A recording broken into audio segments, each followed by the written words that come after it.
दिलीप कुमार और राजकुमार ने ना अपने करियर में बहुत सारी फिल्में करी हैं अलग अलग, मतलब एज अ सोलो एक्टर या फिर मल्टी स्टारर फिल्में इन लोगों ने बहुत साथ करी हैं।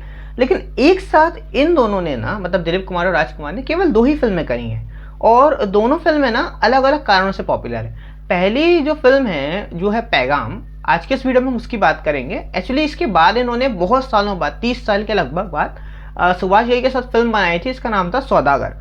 और वो मतलब अपने टाइम में मतलब ब्लॉकबस्टर थी। मतलब उस टाइम जब लोग थिएटर जाने से उतना पसंद नहीं करते थे, इस फिल्म ने मतलब एक अलग क्रेज शुरू कर दिया था। सुभाष घई वैसे भी बहुत ज़्यादा पॉपुलर हैं अपनी बहुत सारी फिल्मों के कारण, वो कर्मा हो, खलनायक हो या फिर सौदागर हो। लेकिन उनसे पहले ये फिल्म जो जिसकी बात मैं आज करने वाला हूँ, पैगाम, ये बनाई थी और इसमें ये दोनों साथ में थे। और इसके लगभग 30 साल बाद उन्होंने सौदागर करी थी। तो आज के इस वीडियो में हम बात करेंगे कि ये फिल्म कैसी है।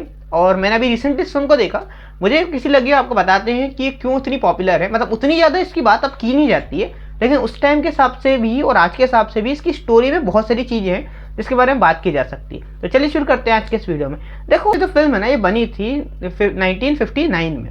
अब उस टाइम पे क्या था ना कि इंडिया में जो मतलब लेफ्ट की क्रांति थी ना, मतलब कि जो मजदूर क्रांति वगैरह चल रही थी, क्योंकि उस समय मिल मालिकों का जो थोड़ा रौला था, तो उनकी तरफ से जो मजदूरों पे अत्याचार जिस तरह से चीज़ें हो रही थी, उसको हाईलाइट करते हुए इस फिल्म को बनाया गया था।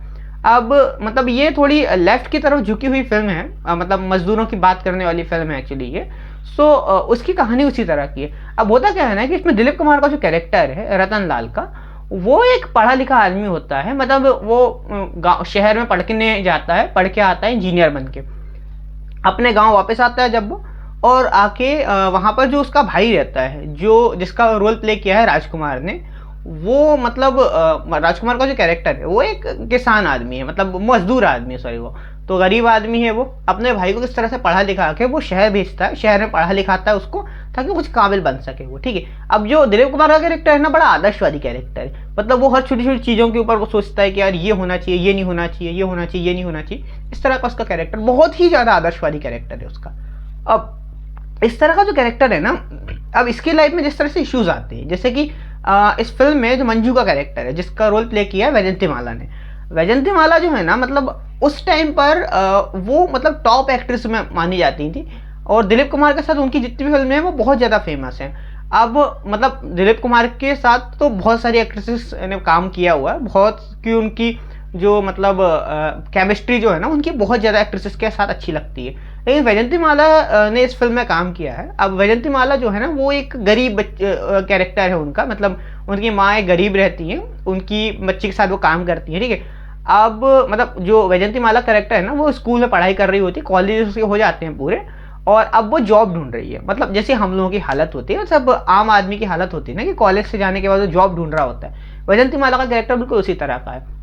अब ये दोनों जो है, मतलब रतन लाल यानी दिलीप कुमार का कैरेक्टर और मंजू वैजयंती माला का कैरेक्टर, वो लोग एक दिन आपस में टकरा जाते हैं। होता कुछ ऐसा है, मूवी के स्टार्ट की चीज़ होती है ये, कि वैजयंती माला की जो मदर होती है ना, उनकी तबीयत खराब हो जाती है अचानक से। वो डॉक्टर ढूंढने जाती है, एक रिक्शा वाला उनको मिलता है, और वो रिक्शा वाला उनको अस्पताल तक छोड़ देता है, मतलब डॉक्टर के पास छोड़ देता है। अब वो आप सोचिए, वो रिक्शा वाला होता कौन है?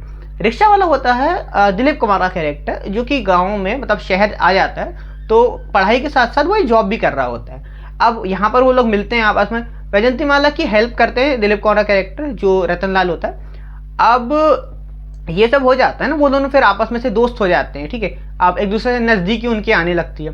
अब जो वैजयंती माला का कैरेक्टर है ना, उसकी एक दोस्त होती है मालती। अब मालती जो है ना, एक बड़े रईस आदमी की बेटी होती है, मतलब उसका बाप मिल मालिक होता है। और ये मतलब मंजू और मालती ये दोनों एक दूसरे के दोस्त होते हैं। अब ये लोग मतलब जो वैजयंती माला कैरेक्टर होता है ना, उसको मंजू का कैरेक्टर जो होता है ना, वो बोल देती, मालती का कैरेक्टर जो है ना, वो मंजू को बोलती है कि तू मेरी फैक्ट्री में आ जा, काम कर ले वहाँ पे, ठीक है। उसके बाप से बोल के उसको जॉब दिलवा देती है अपने मालती मंजू को, ठीक है। अब वो दोनों आ जाती है, मंजू जो है वो उस गांव में आ जाते हैं जहाँ पे रतन लाल रहता था, मतलब जो उनका गांव है रतन लाल का, जहाँ पे राजकुमार और दिलीप कुमार का जो कैरेक्टर है वो लोग रहते हैं। अब दिलीप कुमार का कैरेक्टर जो होता है ना, उसको भी एक अपॉर्चुनिटी मिलती है, और वो भी अपने गांव वापस आ जाता है, और अपने भाई के साथ उसी मिल में काम करने लगता है जिस मिल में मंजू का कैरेक्टर जो वैजयंती माला है वो लोग रहते हैं। अब ये लोग आपस में मिलते हैं कि नज़दीकियाँ बढ़ने लगती है, एक दूसरे से प्यार हो जाता है इनको। ठीक है, अब इस तरह से इसकी कहानी आगे चलती रहती है। मूवी में ट्विस्ट वहाँ आता है जहाँ पर एक कैरेक्टर होता है, मतलब एक मजदूर होता है, वो एक हादसे में, मतलब वो कुछ काम कर रहा होता है और ऊपर से नीचे गिर जाता है, बहुत ज़्यादा घायल हो जाता है, उसके हाथ पैर टूट जाते हैं। अब यहाँ पर असली कांड होता है, क्योंकि उस बंदे को 200 रुपये दे के सेठ जो है टरका देता है कि मतलब आप 200 रुपये ले लो मुझसे, और मतलब मैं तुम्हें वो नहीं दूंगा ज़्यादा मेहनताना, वो जो मतलब वो होता है ना कि बीमा, वो नहीं दूंगा, 200 रुपये देकर उसको निपटा देता है। अब जब रतन लाल का कैरेक्टर, जो दिलीप कुमार का कैरेक्टर, जब वो ये देखता है ना तो उसका दिमाग खराब हो जाता है। वो बोलता है कि भाई ये होना नहीं चाहिए। वो मजदूरों के लिए मतलब क्रांति करने के लिए खड़ा हो जाता है और सारे मजदूरों को अपने साथ मिला लेता है, और मतलब वो लोग स्ट्राइक कर देते हैं, मतलब यूनियन बना लेते हैं, वो यूनियन बाजी करते हैं फिर वहाँ पर वो। अब यहाँ पर जो मोतीलाल जी का कैरेक्टर है, मतलब यहाँ पर जो सेठ का कैरेक्टर है, पहले वो इन लोगों को अलग अलग तरीके से पटाने की कोशिश करता है। पहले वो उसको घूस देता है कि मतलब उसकी बहन की शादी के लिए पैसे दिलवाता है, मतलब जो इसके रतन लाल का कैरेक्टर है ना, तो दिलीप कुमार का कैरेक्टर, उसकी एक बहन रहती है, छोटी बच्ची रहती है, सॉरी भतीजी रहती है, उसकी शादी हो नहीं पा रही होती है। तो ये मोतीलाल का कैरेक्टर जो सेठ रहता है वो उसको कहता है मैं तुम्हें 2000 रुपये देता हूँ, तुम ये सब जो यूनियनबाजी तुम कर रहे हो उसको छोड़ दो। तो वो बोलता है नहीं नहीं मैं नहीं करूँगा, अगर मैंने कर दिया तो मैं मतलब मजदूरों के साथ जो हो रहा है उसको मैं कैसे रोकूंगा। मतलब वो आदर्शवादी कैरेक्टर है ना, तो इस तरह से बड़ी बड़ी बातें जो है वो करता है उसमें। ठीक है, अब इस फिल्म का जो राइटर है ना, मतलब मैं एक चीज़ के लिए तो इसको प्रेस करना चाहूँगा कि इसका स्क्रीन प्ले जो है, मतलब जो इसको लिखा है ना, डायलॉग्स जो है इस फिल्म के, वो बड़े गजब हैं यार, मतलब आपको मज़ा आता है। और आए भी क्यों ना, देखो इस फिल्म के जो डायलॉग राइटर है ना, उन्होंने कुछ ऐसे शोज क्रिएट किए हैं ना अपने टाइम पे, मतलब वो ऐसे शोज हैं कि आज भी उस लेवल का शो बना नहीं पाए हैं हमारे मतलब फिल्म मेकर्स। मैं बात कर रहा हूँ रामानंद सागर की। एक्चुअली इस फिल्म के जो स्क्रीन राइटर है ना, वो रामानंद सागर है, उन्होंने बनाया था, जिन्होंने रामायण शो बनाया था और बाद में श्री कृष्णा और गंगा जो शो इन्होंने क्रिएट किए थे, वो इस फिल्म के डायलॉग राइटर हैं। अब इसके डायलॉग्स भी आपको इसलिए अच्छे लगते हैं क्योंकि वो जो इंडियनाइज वर्जन होता है ना, जिससे मतलब बिल्कुल हिंदी में, मतलब अवधी जिस तरह की बोली होती है, गाँव की बोली होती है, जिस तरह उस लहजे में इसके डायलॉग्स लिखे। राजकुमार का कैरेक्टर जो है वो, उसको ज़्यादा डायलॉग्स है नहीं इस फिल्म में, मतलब पर फिर भी वो आपको इम्प्रेस कर जाता है।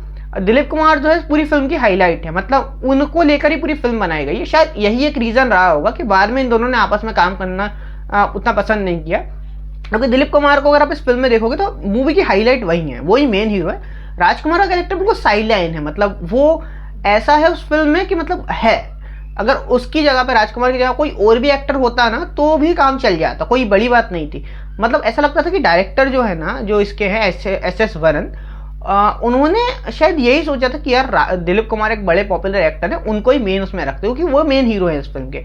और राजकुमार का जो कैरेक्टर है ना, वो इस फिल्म में उतने ज़्यादा वो है नहीं, मतलब उनका काम सिर्फ एक बड़े भाई का है, जो अपने भाई को समझाते हैं कि ये यूनियनबाजी से कुछ रखा नहीं है, तेरा भी नुकसान हो रहा है, हमारा भी नुकसान हो रहा है। पर बाद में जो उसका कैरेक्टर होता है वो सुधर जाता है और वो फिर अपने स्टेट के अगेंस्ट ही हो जाता है। जब उसको जब दिलीप कुमार का कैरेक्टर होता है उसके साथ कुछ हो जाता है तो ये जाता है राजकुमार का कैरेक्टर उसको समझाने के लिए कि भाई मेरे बच्चे को बचा लो, अपने मेरे भाई को छुड़वा दो, मेरी माँ मर जाएगी करके।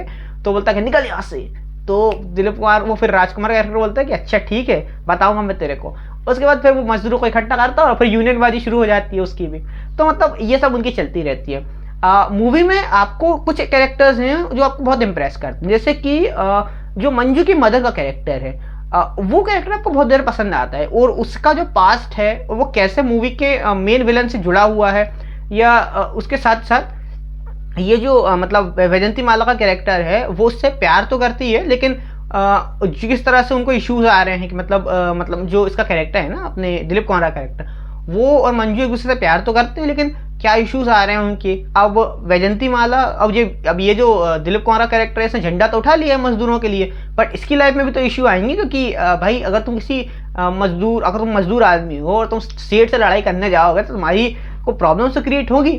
तो उसका वैसा है, मतलब ये पूरा है। एंड इसका जो है ना बहुत रश लगता है आपको, लेकिन मतलब एंड में अचानक से पता नहीं क्या उनको वो हो जाता है, ब्रह्म ज्ञान प्राप्त हो जाता है कि मतलब वो अचानक से कुछ ऐसा होता है कि आपको मतलब इसका एंड बहुत ज़्यादा रश आपको लगता है, अचानक से ऐसा लगता है कि मूवी को वो ख़त्म करना चाहते हैं करके।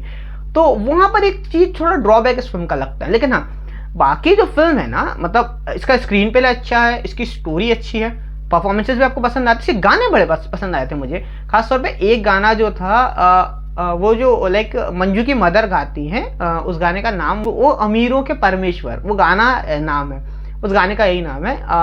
वो गाना मतलब बड़े दुख से वो गाया हुआ गाना है, इमोशनल सॉन्ग है वो, आपको पसंद आता है। और वैजंती माला और दिलीप कुमार का जो सॉन्ग है इसमें जो आप साथ में वो गाते हैं, वो वाला गाना भी इसमें अच्छा है। एंड में ज़्यादा गाने उसमें ज़्यादा है नहीं, 2-3 गाने ही हैं इसमें, पर जो हैं अच्छे हैं। परफॉर्मेंसेस सबके आपको पसंद आते हैं, लेकिन एक चीज़ है जिस वजह से मुझे समझ में आया कि दिलीप कुमार और राजकुमार ने आपस में काम क्यों नहीं किया, क्योंकि इस फिल्म में एक्चुअली राजकुमार का कोई काम था भी नहीं, मतलब वो हैं बस इस फिल्म में, इस तरह से ऐसा लगता है। तो शायद ये रीज़न रहा होगा कि उन दोनों ने बाद में आपस में काम नहीं किया।